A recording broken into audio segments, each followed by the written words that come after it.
ആകാശവാണി. നമസ്കാരം. പ്രാദേശിക വാർത്തകൾ വായിക്കുന്നത് അശ്വതി.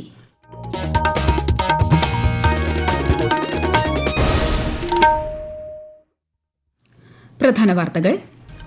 അടിസ്ഥാന സൌകര്യ വികസനം കേരളത്തിനെ നിക്ഷേപ സൌഹൃദമാക്കുന്നതിൽ പ്രധാന പങ്ക് വഹിച്ചിട്ടുണ്ടെന്ന് മുഖ്യമന്ത്രി പിണറായി വിജയൻ. സംസ്ഥാനത്തെ വിദ്യാർത്ഥികളെ ആഗോള വെല്ലുവിളികൾ നേരിടാൻ സജ്ജരാക്കുകയാണ് സർക്കാരിന്റെ ലക്ഷ്യമെന്ന് മന്ത്രി R Bindu. Kottayam nursing college ഹോസ്റ്റലിൽ നടന്ന റാഗിംഗിൽ പ്രതികളായ 5 വിദ്യാർത്ഥികളുടെ പഠനം വിലക്കാൻ നഴ്സിംഗ് കൌൺസിൽ തീരുമാനം. സംസ്ഥാനത്ത് ചിലയിടങ്ങളിൽ താപനില ഉയരാൻ സാധ്യതയെന്ന് കേന്ദ്ര കാലാവസ്ഥാ വകുപ്പ്. പാലക്കാട് ജില്ലയിൽ ജാഗ്രതാ നിർദ്ദേശം. ISL ഫുട്ബോളിൽ ഇന്ന് Kerala Blasters Mohun Bagan Super Giants പോരാട്ടം. വാർത്തകൾ വിശദമായി. അടിസ്ഥാന സൌകര്യ വികസനം കേരളത്തിനെ നിക്ഷേപ സൌഹൃദമാക്കുന്നതിൽ പ്രധാന പങ്ക് വഹിച്ചിട്ടുണ്ടെന്ന് മുഖ്യമന്ത്രി പിണറായി വിജയൻ. മലയോര ഹൈവേയുടെ കോഴിക്കോട് ജില്ലയിലെ ആദ്യ റീച്ച് കോടഞ്ചേരി കക്കാടംപൊയിൽ റോഡിന്റെ ഉദ്ഘാടനം നിർവഹിക്കുകയായിരുന്നു മുഖ്യമന്ത്രി. സംസ്ഥാനം നിക്ഷേപത്തിൽ മുൻനിരയിലെത്തിയത് റോഡ് ഉൾപ്പെടെയുള്ള അടിസ്ഥാന സൌകര്യങ്ങൾ വർദ്ധിച്ചതോടെയാണെന്ന് മുഖ്യമന്ത്രി ചൂണ്ടിക്കാട്ടി. റോഡ് വികസനത്തിലൂടെ നാടിന്റെ മൊത്തം വികസനമാണ് വരുന്നത്. ഇത് കൂടുതൽ നിക്ഷേപത്തിനും അവസരങ്ങൾ ഉണ്ടാക്കുക. കാരണം വേഗത്തിൽ സഞ്ചരിക്കാൻ കഴിയുന്നു. ആ സഞ്ചരിക്കാൻ പറ്റുന്ന സാഹചര്യം മൊത്തത്തിൽ ഒരുങ്ങിയിരിക്കുന്നു. കേരളത്തിലെ 4 എയർപോർട്ടുകൾ, അവിടെ ഇറങ്ങിയാൽ എവിടെയാണോ നിക്ഷേപം നടത്താൻ ആഗ്രഹിക്കുന്നത് അവിടത്തേക്ക് അതിവേഗം എത്താൻ കഴിയുന്ന റോഡ് സൗകര്യം വന്നിരിക്കുന്നു.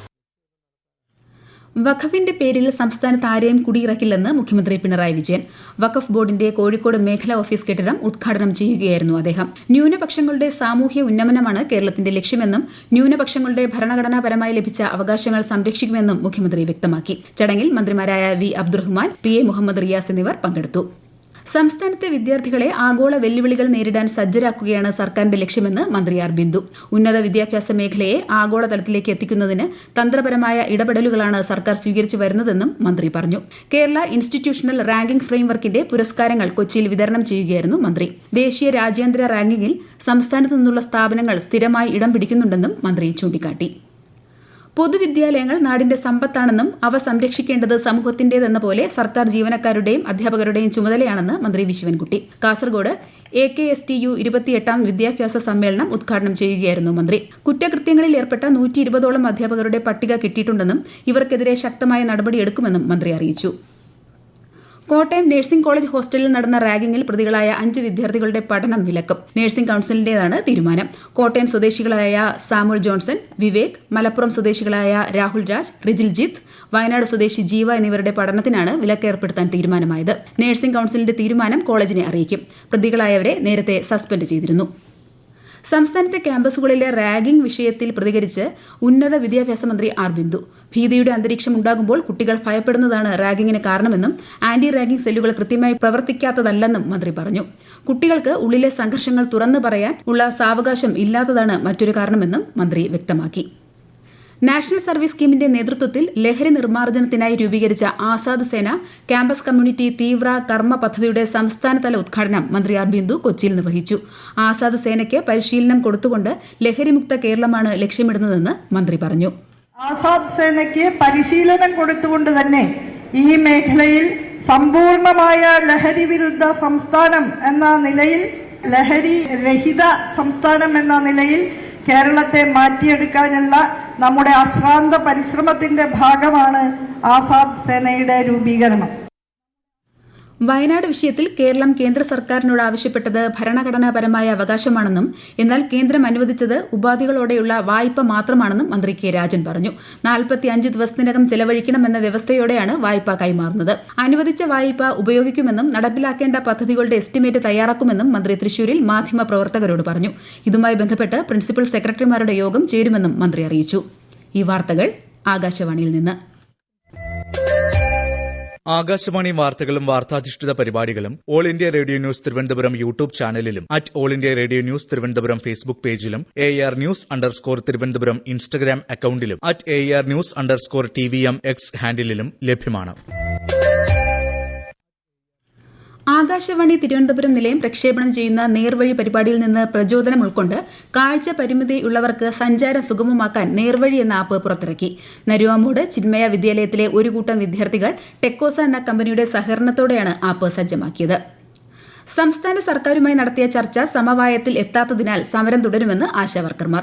സമരം ഒത്തുതീർപ്പാക്കുന്നതിന് മന്ത്രി വീണ ജോർജുമായി ആശാവർക്കർമാരുടെ പ്രതിനിധികൾ ഇന്ന് തിരുവനന്തപുരത്ത് ചർച്ച നടത്തിയിരുന്നു. സുപ്രധാന വിഷയങ്ങളിലൊന്നും സർക്കാരിന്റെ ഭാഗത്തുനിന്ന് ഉറപ്പ് ലഭിച്ചില്ലെന്ന് പ്രതിനിധികൾ പറഞ്ഞു. കേരള ആശാ ഹെൽത്ത് വർക്കേഴ്സ് അസോസിയേഷന്റെ നേതൃത്വത്തിൽ സെക്രട്ടേറിയറ്റിന് മുന്നിൽ ദിവസങ്ങളായി രാപ്പകൽ സമരം നടത്തുകയാണ് ആശാവർക്കർമാർ. സംസ്ഥാനത്ത് ചിലയിടങ്ങളിൽ സാധാരണയേക്കാൾ 2 മുതൽ 3 ഡിഗ്രി സെൽഷ്യസ് വരെ താപനില ഉയരാൻ സാധ്യതയെന്ന് കേന്ദ്ര കാലാവസ്ഥാ വകുപ്പ്. സൂര്യാഘാത സാധ്യതയുള്ളതിനാൽ പൊതുജനങ്ങൾ ജാഗ്രത പാലിക്കണം. പാലക്കാട് ജില്ലയിൽ ചൂട് ക്രമാതീതമായി കൂടുന്ന സാഹചര്യത്തിൽ ജാഗ്രത വേണമെന്ന് ആരോഗ്യവകുപ്പ് മുന്നറിയിപ്പ് നൽകി. കൂടുതൽ വിവരങ്ങളുമായി ആകാശവാണി പാലക്കാട് ജില്ലാ പ്രതിനിധി ഫൈസൽ അലിമുത്ത്. കേന്ദ്ര കാലാവസ്ഥാ വകുപ്പിന്റെ റിപ്പോർട്ട് പ്രകാരം രാജ്യത്തെ ഉയർന്ന ചൂട് കഴിഞ്ഞ ദിവസം പാലക്കാട് ജില്ലയിലാണ് രേഖപ്പെടുത്തിയത്. വേനലിന്റെ തുടക്കത്തിൽ തന്നെ താപനില 38 ഡിഗ്രി സെൽഷ്യസ് ആണ് ജില്ലയിൽ രേഖപ്പെടുത്തിയിരിക്കുന്നത്. സൂര്യാഘാതവും സൂര്യാതപം മൂലമുള്ള പൊള്ളലുകളും ഏൽക്കാനുള്ള സാധ്യതയുണ്ടെന്നും ജനങ്ങൾ അതീവ ജാഗ്രത പാലിക്കണമെന്നും ജില്ലാ മെഡിക്കൽ ഓഫീസർ അറിയിച്ചു. നേരിട്ട് വെയിലേൽക്കുന്ന ജോലി ചെയ്യുന്നവരുടെ പകൽ ജോലി സമയം ക്രമീകരിക്കാനും നിർദ്ദേശം നൽകിയിട്ടുണ്ട്. സൂര്യാഘാത ലക്ഷണങ്ങൾ കണ്ടാൽ ഉടൻ വൈദ്യസഹായം തേടണമെന്നും ആരോഗ്യവകുപ്പ് അധികൃതർ അറിയിച്ചു. പകൽ ചൂട് കനക്കുകയും ആഭ്യന്തര വൈദ്യുത ഉൽപ്പാദനം വർദ്ധിപ്പിക്കുകയും ചെയ്തതോടെ ഇടുക്കിയിൽ ഡാമുകളിലെ ജലനിരപ്പ് താഴ്ന്നു തുടങ്ങി. ആകാശവാണി ഇടുക്കി ജില്ലാ പ്രതിനിധി രതീഷ് കൃഷ്ണ തയ്യാറാക്കിയ റിപ്പോർട്ട്. പമ്പ 56, ഷോളയാർ 83, ഇടമലയാർ 61, മാട്ടുപ്പെട്ടി 72, കുറ്റ്യാടി 84, പൊന്മുടി 54, നേരിമംഗലം 55, ലോവർ പെരിയാർ 68, പെരിങ്ങൽകുത്ത് 49% എന്നിങ്ങനെയാണ് സംസ്ഥാനത്തെ പ്രധാന വൈദ്യുതി വകുപ്പ് ഡാമുകളിലെ നിലവിലെ ജലനിരപ്പ്. ഇതുപയോഗിച്ച് 2555.363 ദശലക്ഷം യൂണിറ്റ് വൈദ്യുതി ഉൽപ്പാദിപ്പിക്കാൻ സാധിക്കും. ISL ഫുട്ബോളിൽ ചെന്നൈയിൻ FC പഞ്ചാബ് FC മത്സരം പുരോഗമിക്കുന്നു.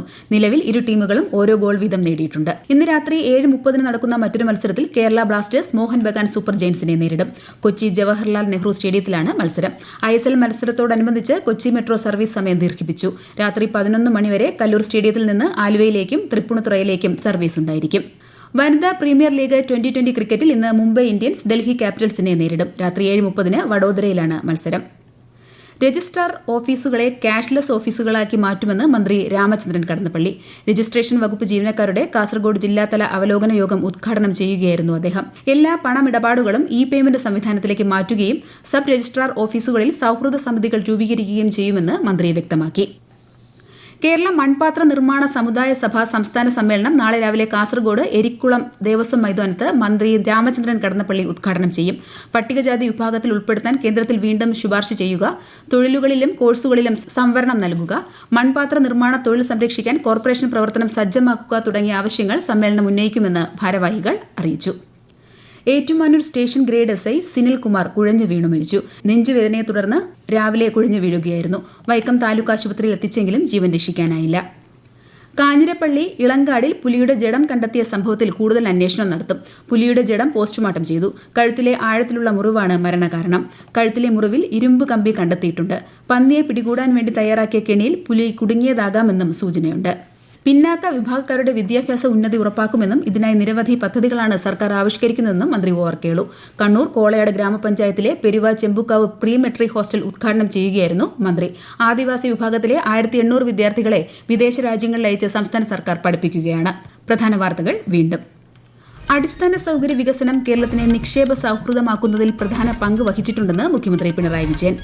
സംസ്ഥാനത്തെ വിദ്യാർത്ഥികളെ ആഗോള വെല്ലുവിളികൾ നേരിടാൻ സജ്ജരാക്കുകയാണ് സർക്കാരിന്റെ ലക്ഷ്യമെന്ന് മന്ത്രി ആർ ബിന്ദു.